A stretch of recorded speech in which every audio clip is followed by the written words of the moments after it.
We were childhood friends, running a trucking business together, a net profit of over $350,000 a year. At the end of year split, he tossed me an envelope with $8,000 cash. Buddy, he said, you don't own the rig. This is for your trouble. I looked at him and his wife, celebrating their new BMW and their new house, and I smiled as I took the money. What he didn't know was that over the years, I hadn't just memorized every route. I had gotten to know every single client. The day I rolled up in my own tractor trailer and snatched his biggest contract right from under him, he completely lost his mind. The late year wind bit hard, kicking up dust that felt like sand against my face. Rick shoved a thick envelope into my hand and clapped me on the shoulder. Mark, my man, it's been a long year. His voice was thick with booze and a condescending sort of charity. I squeezed the envelope. It wasn't thin, but it wasn't fat either. The bills inside were so crisp they felt sharp. Rick, what's this? $8,000. A little something for your trouble. He grinned, showing off teeth stained yellow from years of smoking and drinking. It was a good year. We cleared $350,000 net. You don't have a truck in the game, you're just riding along, so that's a damn good piece of change for you. 350,000, 8,000. The two numbers exploded in my head, leaving a dull ringing in their wake. My heart plummeted, a lead weight in my chest. His wife, Brenda, clung to his arm,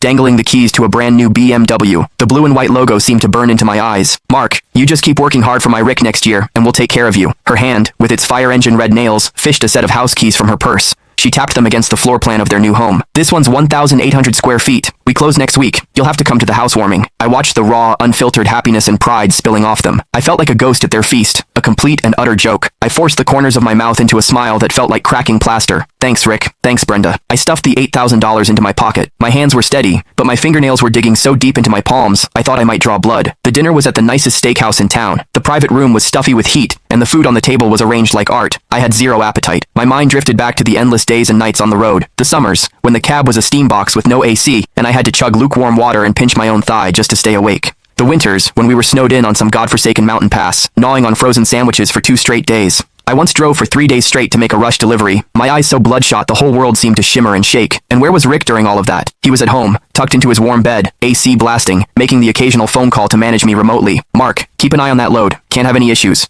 Mark, schmooze the guys at the dock. Get them to move faster. Mark, the client needs a little something extra. You know what to do. I was the one who had to know what to do. I was the one who had to keep an eye on things. I was the one changing tires in a blizzard and laying down planks in the mud, and he was the boss, reaping all the rewards. All because the title of that tractor trailer had his name on it. Here, Mark, have some lobster. You need to put some meat on your bones. You're all skin and bones from the road, Brenda said, dropping a piece into my bowl with the kind of pity you'd show a distant, poor relative. Yeah, trucking's a tough life, Rick chimed in, taking a sip of his whiskey. But that's what being a man is about. You gotta have something to strive for. His something to strive for was the BMW key fob in his hand, and the new house keys in his wife's. My something to strive for was the $8,000 in my pocket, my trouble money. I kept my head down, pushing rice around my bowl, saying nothing. Every grain felt like sand scratching my throat. Humiliation and rage churned in my gut. Click the link in my bio to get the full story for free.